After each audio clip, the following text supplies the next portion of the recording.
والسلام علی رسول الکریم وعلی آلہ واصحابہ اجمعین، اما بعد۔ یہ اس سے پہلے جو باب آیا تھا وہ یہ تھا کہ کوئی آدمی اکیلا نماز پڑھ رہا ہے اور پیچھے سے کوئی آدمی آ کر اس کی اقتدا کر لیتا ہے تو یہ جائز ہے۔ اب اس کے برعکس بتلا رہے ہیں کہ ایک شخص نے امام کے پیچھے اقتدا شروع کی، لیکن امام نے بہت زیادہ تطویل کر دی اور اس کے لیے وہاں پر کھڑا ہونا بہت مشکل ہو گیا، تو وہ اگر کسی حاجت کی وجہ سے نماز کو توڑ دے اور چلا جائے، اپنی نماز الگ پڑھ لے، تو اس کی بھی اجازت بتا رہے ہیں امام بخاری۔ اور یہی مسلک ہے شافعیہ کا بھی، کہ اگر کسی شخص کو نماز کے دوران کوئی حاجت یاد آ جائے یا امام کے پیچھے کھڑا ہونا اس کے لیے متعذر ہو جائے تو وہ توڑ کر جا سکتا ہے۔ اور حنفیہ کے نزدیک توڑ کر جانا بہت شدید ضرورت کے بغیر جائز نہیں ہے۔ صرف اتنی بات کہ امام لمبی قرات کر رہا ہے یہ کافی نہیں ہے، الا یہ کہ وہ بالکل بس سے باہر ہو جائے انسان کے، پھر اس صورت میں قطع کرنے کی اجازت ہے۔ اس میں مشہور واقعہ ہے حضرت معاذ بن جبل رضی اللہ تعالیٰ عنہ کا۔ حضرت جابر اس کو روایت کر رہے ہیں کہ وہ حضرت معاذ بن جبل نبی کریم صلی اللہ علیہ وسلم کے ساتھ نماز پڑھتے تھے، پھر واپس جا کر اپنی قوم کی امامت کرتے تھے۔ اور دوسری روایت تحویل کے بعد امام بخاری نے یہ ذکر کی جابر ہی سے کہ نبی کریم صلی اللہ علیہ وسلم کے ساتھ حضرت معاذ بن جبل نماز پڑھتے تھے، پھر واپس جا کر اپنی قوم کی امامت کرتے تھے۔ تو ایک مرتبہ انہوں نے وہاں جو اپنی قوم کو امامت کر رہے تھے وہاں سورہ بقرہ شروع کر دی، تو ایک شخص جو تھا وہ وہاں سے نماز توڑ کر چلا گیا۔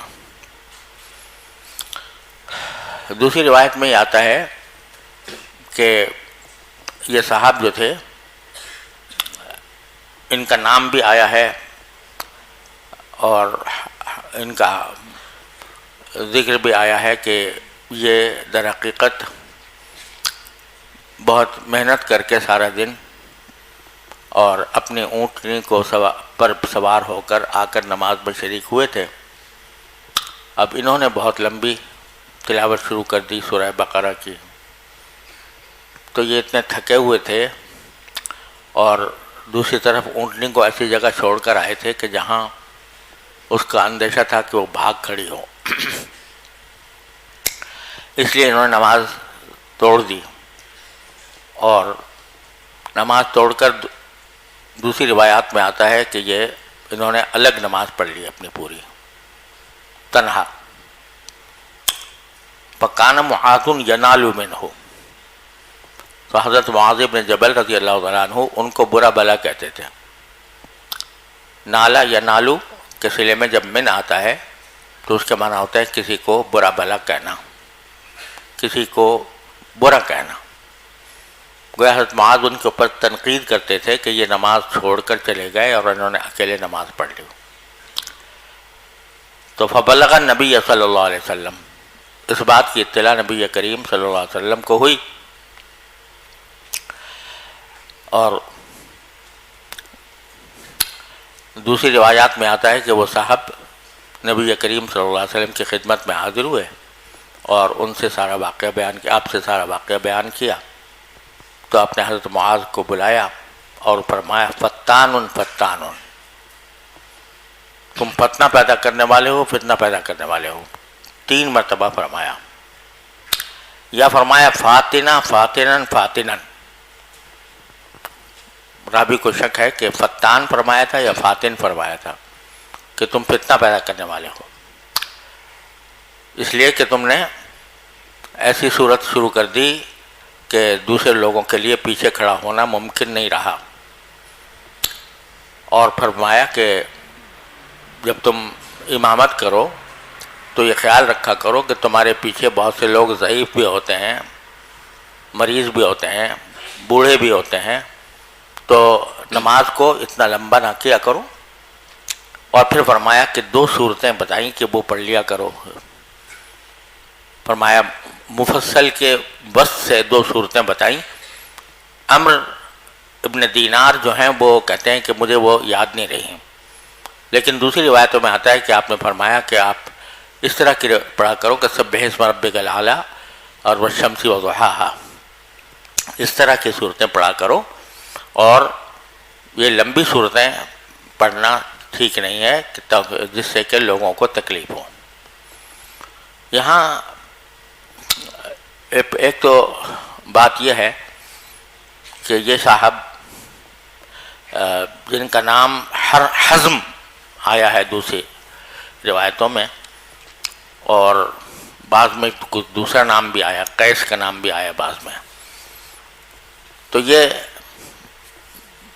انہوں نے شکایت بھی کی تھی حضرت معاذ کی، اور جب نبی کریم صلی اللہ علیہ وسلم نے ان کو تنبیہ کرنے کے بجائے حضرت معاذ کو تنبیہ فرمائی، تو یہ حضرت معاذ سے انہوں نے کہا کہ نماز تو لمبی کر لی تم نے اور مجھ پر اعتراض بھی کیا، لیکن جب جہاد کا موقع آئے گا تو دیکھنا مجھے۔ چنانچہ اسی کے کچھ دن کے بعد غزوہ احد پیش آیا، تو مسند احمد میں آتا ہے کہ یہ غزوہ احد کے موقع پر یہ اور حضرت معاذ رضی اللہ تعالیٰ عنہما دونوں ساتھ کھڑے ہوئے تھے، اور دشمن نے کچھ حملہ کرنا شروع کیا تھا، تو انہوں نے حضرت معاذ سے کہا کہ چلو آگے بڑھیں، تو حضرت معاذ رضی اللہ تعالیٰ عنہ کسی وجہ سے اس وقت آگے نہیں بڑھے، یعنی یہ نہیں خدا نہ کرے کہ کوئی بزدلی ہو یا کم ہمتی ہو، لیکن کسی مسئلات کی وجہ سے انہوں نے آگے بڑھنا مناسب نہیں سمجھا، تو کہا میں تجھ بڑھ رہا ہوں، اور وہاں پر گئے اور جا کر جہاد کیا اور اسی میں شہید ہوئے۔ تو اللہ تبارک و تعالیٰ نے یہ سعادت بھی ان کو عطا فرمائی۔ تو یہاں 2 مسئلے ہیں، ایک تو میں نے پہلے عرض کر دیا کہ ایک آدمی نماز پڑھ رہا ہے اور امام کے پیچھے نماز پڑھنے کے دوران اس کو کوئی حاجت یاد آ گئی یا کوئی مشکل ہو گیا اس کے لیے، تو وہ توڑ کر جانا جائز ہے یا نہیں، اس کی بنا ابھی عرض کر دیا تفصیل۔ دوسرا مسئلہ جو اس حدیث کے اندر بہت زیادہ معرکۃ الآراء ہے، وہ ہے اقتداء المفترض بالمتنفل کا، کہ روایات سے معلوم ہوتا ہے کہ حضرت معاذ ابن جبل رضی اللہ تعالیٰ عنہ نبی کریم صلی اللہ علیہ وسلم کے ساتھ عشاء کی نماز پڑھتے تھے، اور پھر اپنی قوم کو جا کر بھی وہی عشاء کی نماز پڑھاتے تھے۔ تو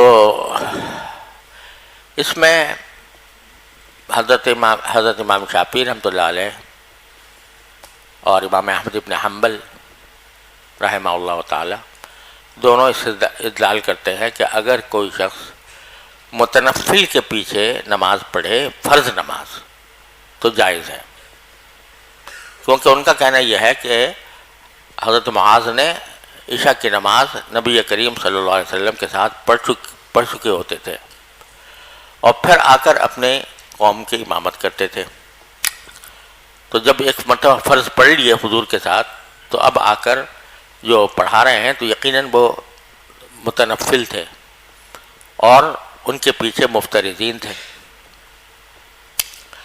لہذا اقتداء المفترض بالمتنفل جائز ہے۔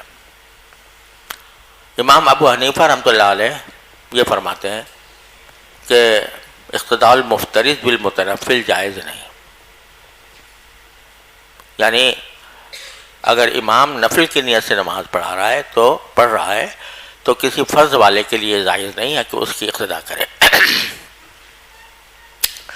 انہوں نے جیسے میں نے پہلے عرض کیا تھا 2 حدیثوں کو مضبوطی سے پکڑا ہوا ہے، ایک انما جعل الامام لیؤتم بہ، اور ایک الامام ضامن۔ انما جعل امام لیتم بہ کا مطلب یہ ہے کہ امام اسی لیے بنایا گیا ہے کہ اس کی اقتدا کی جائے، جیسا وہ کرے ویسا ہی وہ بھی کرے، مقتدی بھی کرے۔ اب اگر نیت ہی دونوں کی مختلف ہے، امام کی نیت نفل کرنے کی ہے، نفل پڑھنے کی ہے، اور مقتدی کی نیت فرض پڑھنے کی ہے، تو نیت ہی میں فرق ہو گیا نا، وہ مشرق کو جا رہا ہے، یہ مغرب کو جا رہا ہے۔ تو اس وجہ سے یہ اس حدیث کے خلاف ہے، انما جعل الامام لیتم بہ۔ دوسرا، الامام ضامن، امام ضامن ہوتا ہے مقتدیوں کی نماز کے لیے، اور یہ قاعدہ ہے کہ الشیء لا یتضمن ما هو فوقہ، کوئی چیز جو دوسرے کو ضمن میں نہیں لے سکتی، جو اس سے اعلیٰ درجے کی ہو۔ ادنا درجہ جو ہے وہ اعلیٰ درجے کو اپنے ضمن میں نہیں لے سکتا۔ تو اس قاعدے سے بھی وہ یہ کہتے ہیں کہ اقتداء المفترض بالمتنفل جائز نہیں ہے۔ جہاں تک حضرت معاذ بن جبل رضی اللہ تعالیٰ عنہ کے واقعے کا تعلق ہے، اس میں حنفیہ نے اس کی مختلف توجیحات کی ہیں۔ ایک توجیہ یہ ہے کہ یہ کیا ضروری ہے کہ ہم یہ فرض کریں کہ نبی کریم صلی اللہ علیہ وسلم کے ساتھ جو نماز پڑھتے تھے وہ فرض ہوتی تھی، اور اپنے قوم کو جا کے پڑھاتے تھے وہ نفل ہوتی تھی۔ اس کے برعکس بھی ہو سکتا ہے کہ وہ نبی کریم صلی اللہ علیہ وسلم کے ساتھ نماز پڑھتے ہوں بنیت نفل، اور اپنی قوم کو جا کر امامت کرتے ہوں بنیت فرض، تو پھر اقتداء المفترض بالمتنفل کا سوال ہی پیدا نہیں ہوتا۔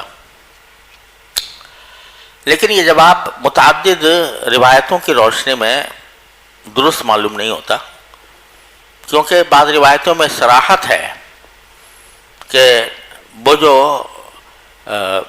ہی لہو تطبع و لہم فریضہ، کہ آ کے اپنی قوم کو جو امامت کرتے تھے وہ حضرت معاذ کے لیے نفل ہوتی تھی اور قوم کے لیے فرض ہوتی تھی۔ بعض روایتوں میں اس کی صراحت ہے، اس وجہ سے یہ جواب یہ توجیہ پوری طریقے سے صحیح نہیں بیٹھتی۔ دوسری توجیہ یہ ہے کہ حضرت معاذ بن جبل اصل میں مغرب کی نماز پڑھتے تھے حضور کے ساتھ، اور اپنے قوم کو جا کر عشاء پڑھاتے تھے۔ اس کی تائید ترمذی کی روایت سے ہوتی ہے۔ ترمذی کی روایت میں یہ ہے کہ حضرت معاذ رضی اللہ تعالیٰ عنہ مغرب کی نماز رسول کریم صلی اللہ علیہ وسلم کے ساتھ پڑھتے تھے، اور عشاء کی نماز جا کر اپنے قوم کو پڑھاتے تھے۔ لیکن یہ بات بھی اس لیے محل نظر ہے کہ ترمذی کی ایک روایت میں بے شک یہ ہے کہ مغرب کی نماز پڑھتے تھے، لیکن اور جتنی روایتیں آئی ہیں ان سب میں یہ بات ہے کہ عشاء کی نماز حضور کے ساتھ پڑھتے تھے، اور عشاء ہی کی نماز اپنی قوم کو آ کر پڑھاتے تھے۔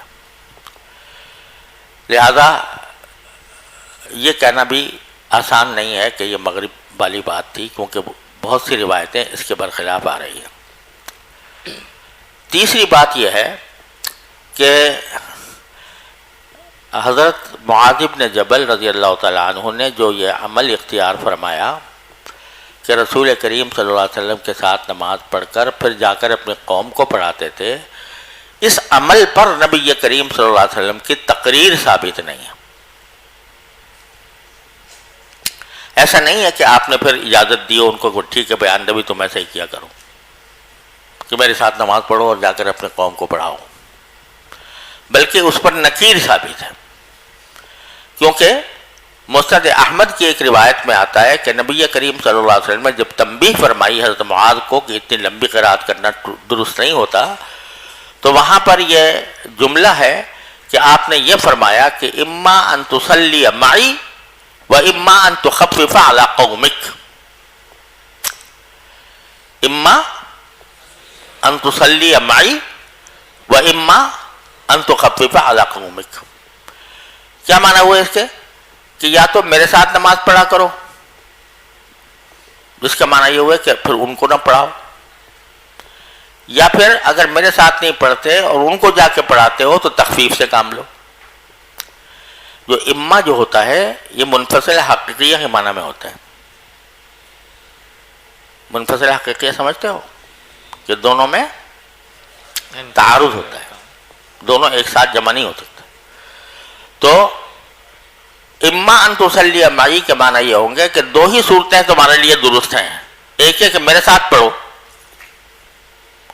اور اپنی قوم کو نہ پڑھاؤ، یا اپنی قوم کے ساتھ کو پڑھاؤ اور تخفیف سے کام لو۔ دونوں جمع نہیں ہو سکتے کہ تم میرے ساتھ بھی پڑھو اور تخفیف علی قومک بھی کرو، کیونکہ یہ اما یہ منفصل حقیقیہ ہوتا ہے۔ ارے سمجھ رہے ہو؟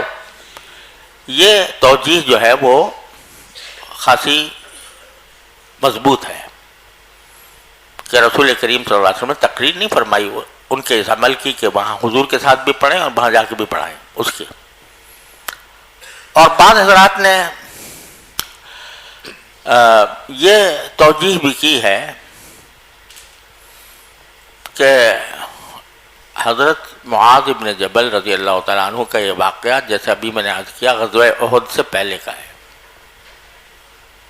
ہے نا؟ غزوہ احد سے پہلا ہونے کے نتیجہ کا مطلب کیا ہوا کہ سن 2 ہجری سے پہلے کا ہے۔ غزوہ احد 2 ہجری میں ہوا، تو 2 ہجری سے پہلے کا ہے۔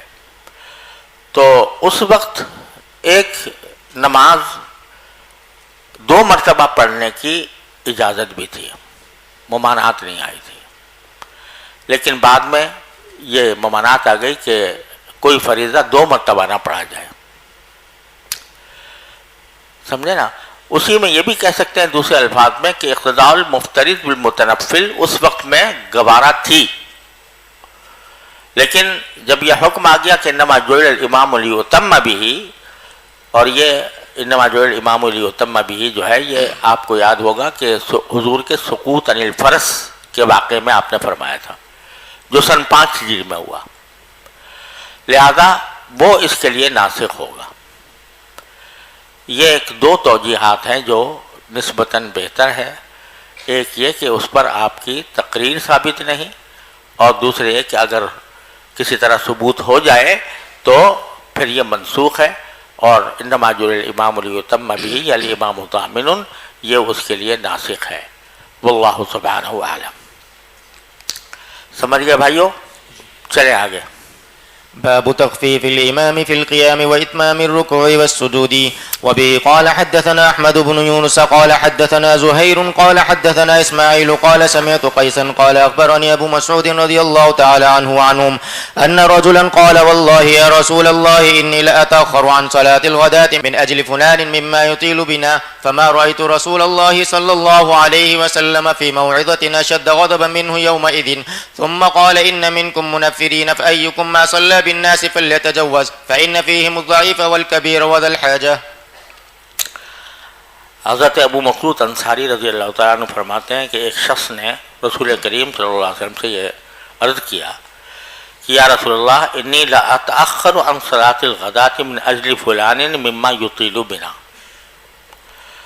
میں نماز فجر سے پیچھے رہ جاتا ہوں فلاں شخص کی وجہ سے کہ وہ بہت لمبی پڑھاتا ہے۔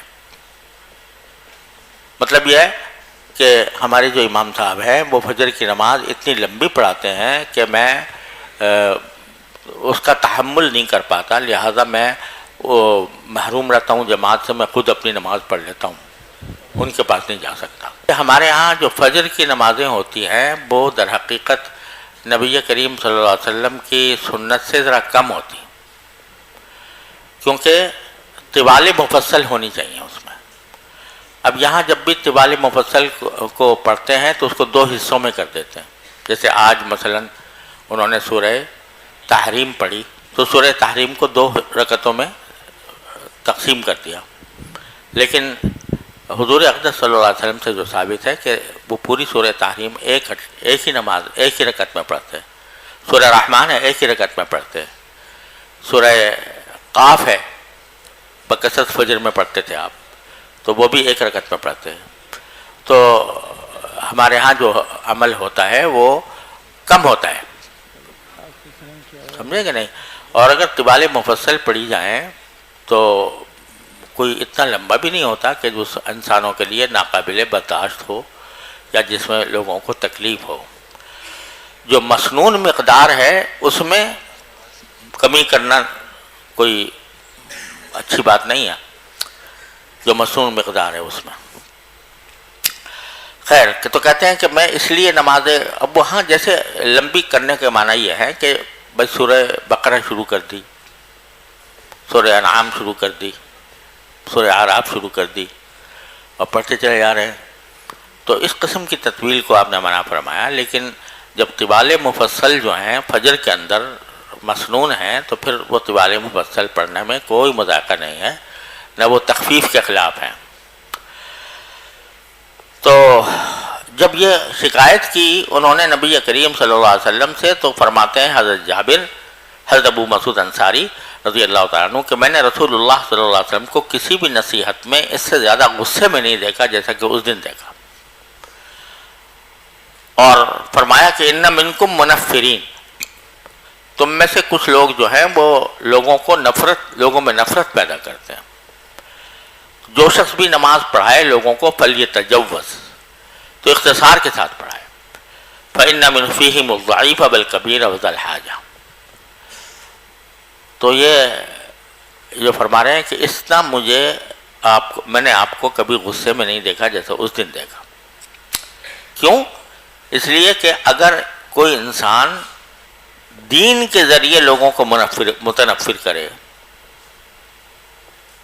یعنی بظاہر دیکھنے میں دین کا کام کر رہا ہے لیکن اس سے لوگوں کو نفرت پیدا ہو رہی ہے اور اس کی وجہ سے لوگ جو ہے وہ دین سے بھاگ رہے ہیں، تو یہ کام بڑا خطرناک ہے. ایک تو یہ ہے کہ آدمی مثلاً فرض کرو کہ کوئی شخص ہے معاذ اللہ بے دین ہے اور وہ دین سے لوگوں کو نفرت پیدا کرتا ہے، تو خبیث اپنی خباثت کا انجام کو پہنچے گا، اور جو دیندار لوگ ہیں وہ کبھی اس کی بات نہیں مانیں گے.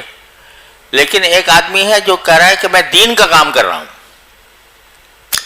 اور اس میں وہ نفرتیں پیدا کرتا ہے لوگوں کے اندر، تو یہ زیادہ خطرناک ہے بنسبت اس بے دین کے جو دین سے لوگوں کو متنفر کر رہا ہے. اپنے عمل سے اگر کوئی دیندار آدمی اپنے عمل سے اگر متنفر کرتا ہے لوگوں کو تو یہ زیادہ خطرناک بات ہے.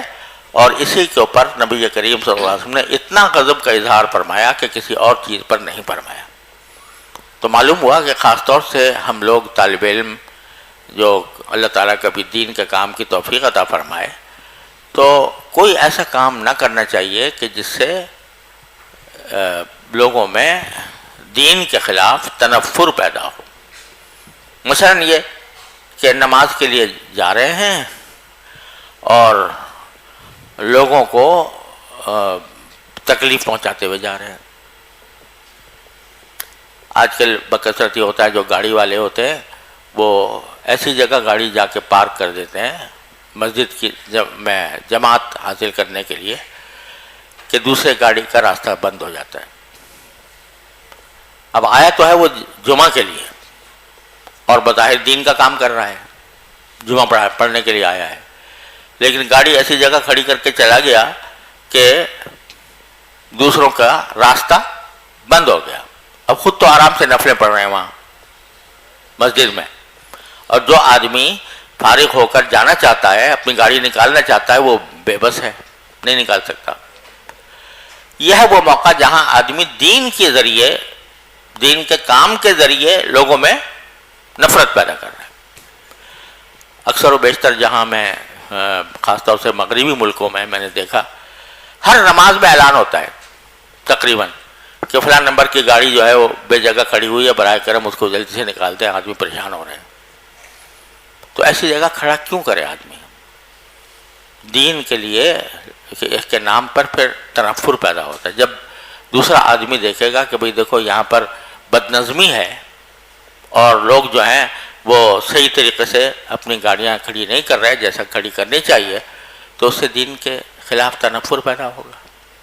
یا مثلا اگر اپنے گھر میں کوئی شخص گندگی پھیلا دے تو اس کی برائی اسی کی حد تک محدود رہتی ہے، لیکن اگر کسی عام جگہ پہ، کسی عام جگہ پر، جیسے مسجد ہے یا کوئی راستے کی کوئی منزل ہے، اور وہاں پر آدمی جو ہے غسل خانے کو بری طرح استعمال کرے اور وہاں گندگی پھیلا دے، تو یہ تنفر پیدا کرنے والی چیز ہے۔ جہازوں میں اکثر دیکھتا ہوں کہ بعض لوگ نماز کے لیے وضو تو کرتے ہیں غسل خانے میں جا کے، لیکن جب وضو کر کے باہر نکلتے ہیں تو وہاں غسل خانے میں ایک طوفان بپا ہوتا ہے، پانی ادھر بہہ رہا ہے ادھر بہہ رہا ہے، شیشہ خراب ہے، جو اس کی سیٹ ہے وہ پانی سے تربتر ہے،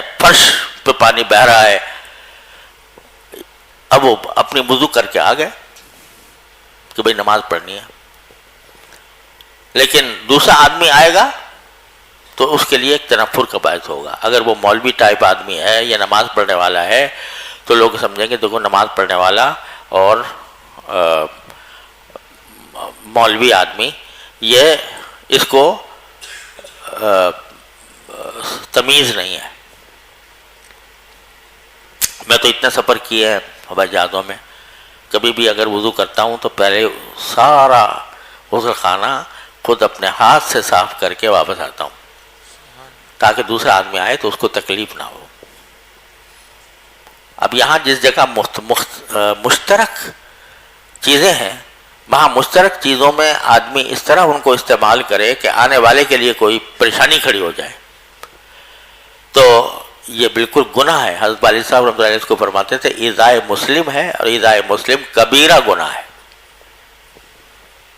معمولی بھی نہیں، گناہ ہے کبیرہ۔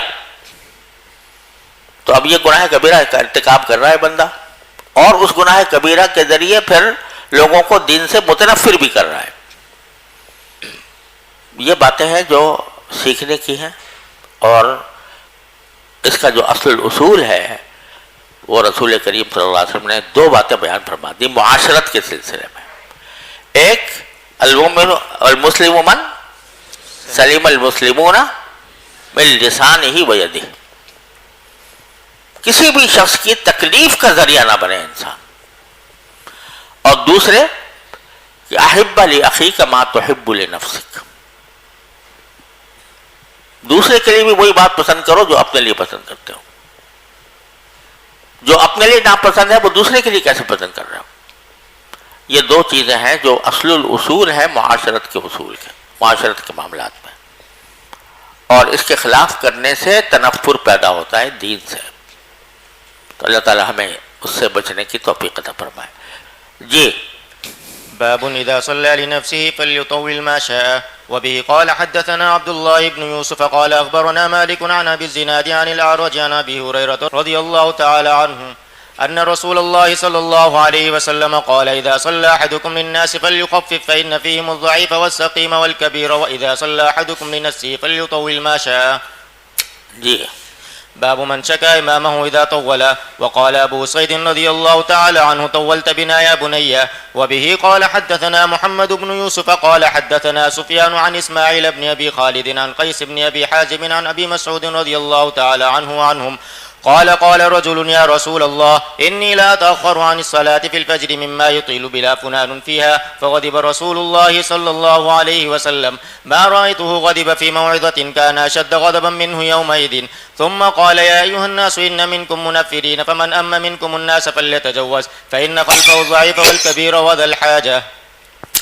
وبه قال حدثنا آدم بن أبي إياس قال حدثنا شعبة قال حدثنا محارب بن دثار قال سمعت جابر بن عبد الله الأنصاري رضي الله تعالى عنه وعنهم قال أقبل رجل بناضحين وقد جنح الليل فوافق معاذا يصلي فبرك ناضحيه وأقبل إلى معاذ فقرأ سورة البقرة أو النساء. فانطلق الرجل وبلغه أن معاذا نال منه فأتى النبي صلى الله عليه وسلم فشكى إليه معاذا. فقال النبي صلى الله عليه وسلم يا معاذ أفتان أنت أو قال أفاتن أنت 3 مرات فلولا صليت بسبح اسم ربك الأعلى والشمس وضحاها والليل إذا يغشى فإنه يصلي وراك الكبير والضعيف وذا الحاجة. أحسب هذا في الحديث. وتابعه سعيد بن مسروق ومسعر والشيباني رحمهم الله تعالى. وقال عمرو وعبيد الله بن مقسم وابو الزبير عن جابر رضي الله تعالى عنه وعنهم قرأ معاذ في العشاء بالبقرة. وتابعه الأعمش عن محارب رحمهم الله تعالى.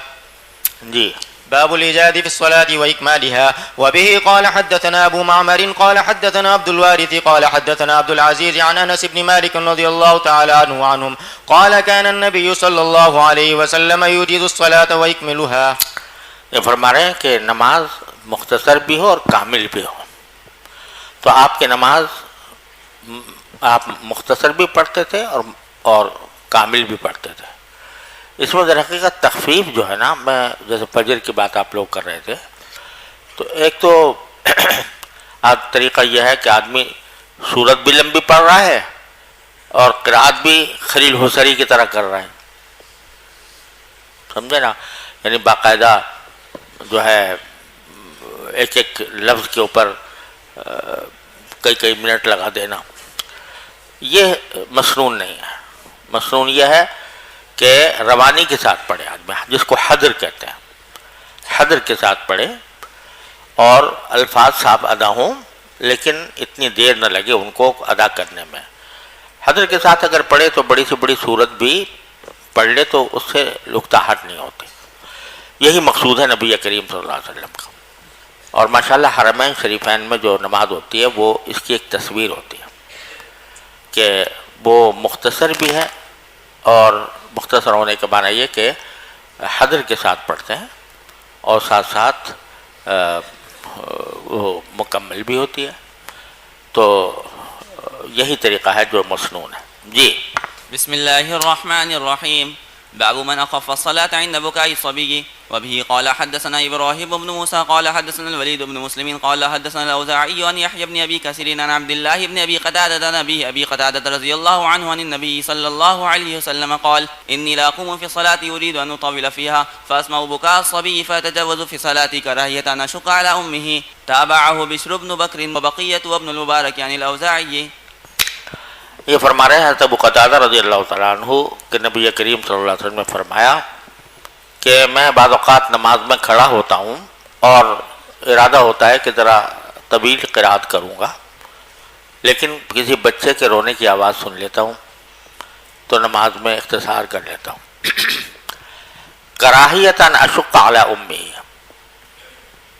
اس بات کو مکروہ سمجھتے ہوئے کہ اس کی ماں کے اوپر میں مشقت ڈالوں. اگر ماں آئی ہوئی ہے اور بچہ رو رہا ہے تو اس کے لیے نماز پورا کرنا مشکل ہو جائے گا، مشقت ہوگی اس کو. لہذا میں بچے کے رونے کی آواز سن کر خود نماز کو میں مختصر کر دیتا ہوں. اور کتنی مختصر؟ ایک روایت میں آتا ہے کہ نبی کریم صلی اللہ علیہ وسلم نے فجر کی نماز میں ایسا ہوا کہ آپ نماز پڑھانے کھڑے ہوئے تو بچے کے رونے کی آواز آنے لگی.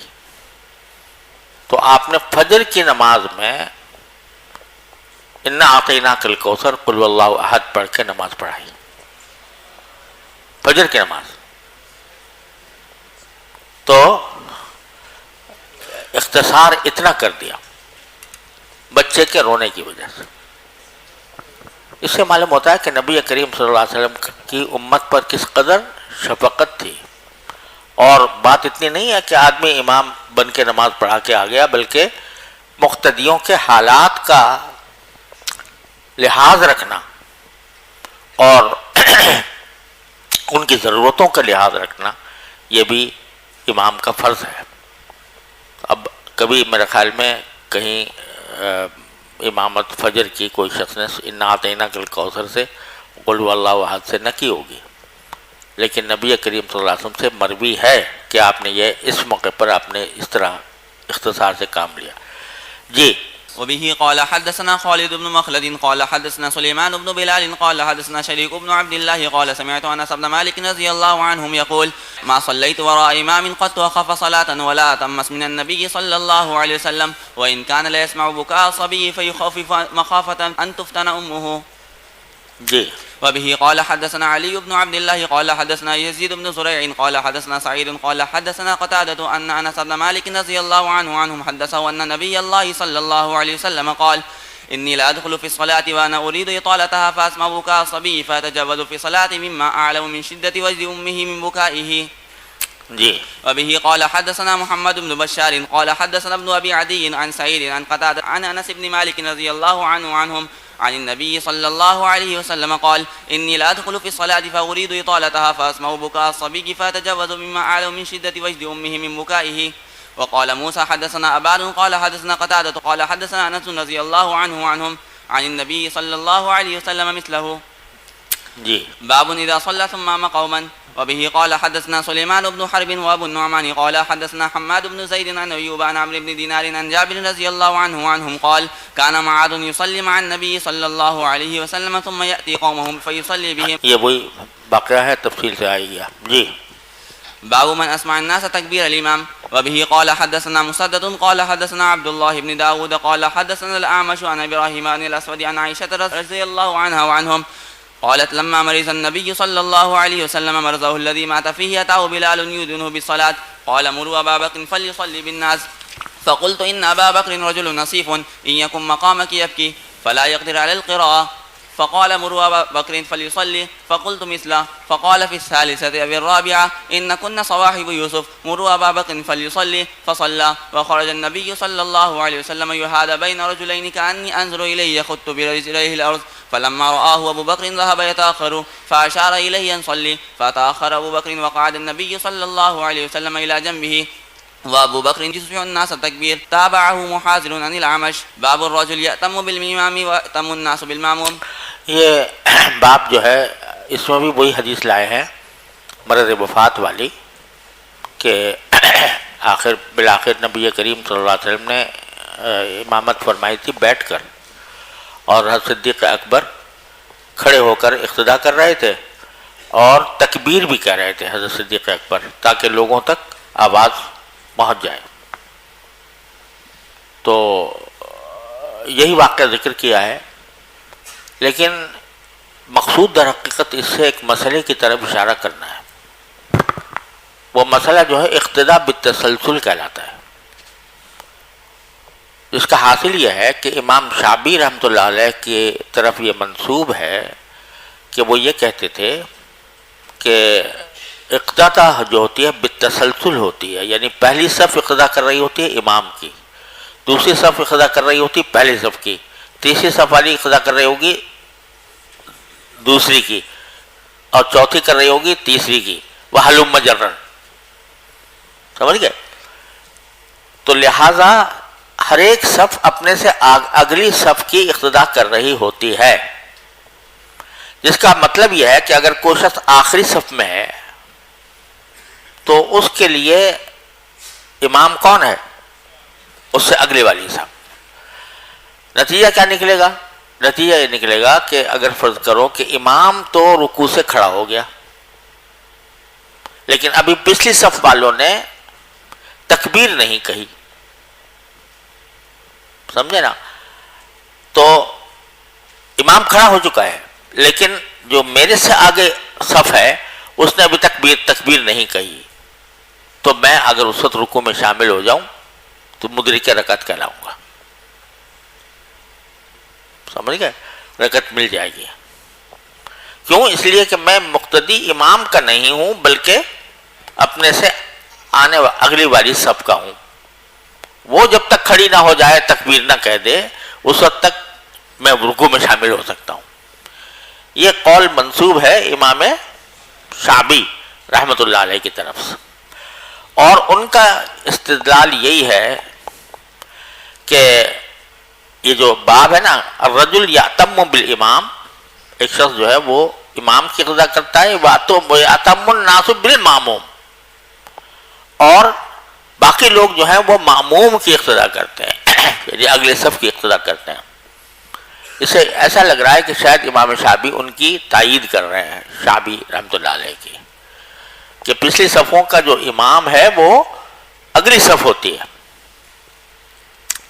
لیکن جیسے حدیث میں الفاظ آ رہے ہیں کہ یقتدی ابو بکر بصلاۃ رسول اللہ صلی اللہ علیہ وسلم والناس یقتدون بصلاۃ ابی بکر، کہ صدیق اکبر تو حضور کی اقتدا کر رہے تھے نماز کی، اور باقی لوگ جو ہیں وہ صدیق اکبر کی اقتدا کر رہے تھے. تو اس کا انہوں نے ظاہری مطلب لے لیا کہ بھئی جو پچھلی صف کے لوگ تھے وہ اگلی صف کے مقتدی تھے. حالانکہ مقصود در حقیقت یہ ہے کہ وہ تکبیریں کہہ رہے تھے صدیق اکبر. تو حضرت صدیق اکبر تو حضور اقدس صلی اللہ علیہ وسلم کی تکبیر پر انتقالات کر رہے تھے، اور پچھلی صفوں کے لوگ جو ہے وہ صدیق اکبر کی تکبیرات پر انتقالات کر رہے تھے. اس کا یہ مطلب نہیں ہے کہ وہ حقیقتاً مقتدی اپنے سے آگے والی صف کے تھے. جی. ويذكر عن النبي صلى الله عليه وسلم قال ائتموا بي وليأتم بكم من بعدكم. وبه قال حدثنا قتيبة بن سعيد قال حدثنا أبو معاوية عن الأعمش عن إبراهيم عن الأسود عن عائشة رضي الله عنها وعنهم قالت لما ثقل النبي صلى الله عليه وسلم جاء بلال يؤذنه بالصلاة فقال مروا أبا بكر أن يصلي بالناس فقلت يا رسول الله إن أبا بكر رجل نسيف وإنه متى ما يقوم مقامك لا يسمع الناس فلو أمرت عمر فقال مروا أبا بكر أن يصلي بالناس فقلت لحفصة قولي له إن أبا بكر رجل نسيف وإنه متى ما يقوم مقامك لا يسمع الناس فلو أمرت عمر فقال إن كنا لأنتن صواحب يوسف مروا أبا بكر أن يصلي بالناس. فلما دخل في الصلاة وجد رسول الله صلى الله عليه وسلم في نفسه خفة فقام يهادى بين رجلين ورجلاه تخطان في الأرض حتى دخل المسجد. فلما سمع أبو بكر حسه ذهب أبو بكر يتأخر فأومى إليه رسول الله صلى الله عليه وسلم فجاء النبي صلى الله عليه وسلم حتى جلس عن يسار أبي بكر فكان أبو بكر يصلي قائما وكان رسول الله صلى الله عليه وسلم يصلي قاعدا يقتدي أبو بكر بصلاة رسول الله صلى الله عليه وسلم والناس مقتدون بصلاة أبي بكر رضي الله عنه. صلی اللہ تعالی